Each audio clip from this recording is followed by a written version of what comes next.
This right here is Union Station Terminal. This used to be a train station many years ago, back when Dayton had a transit train system.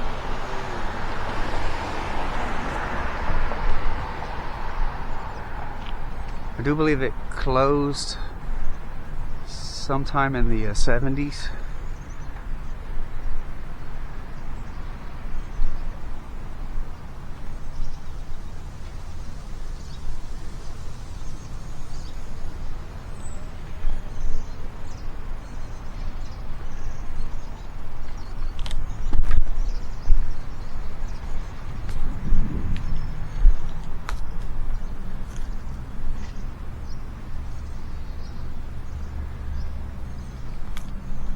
Pretty trashy in there.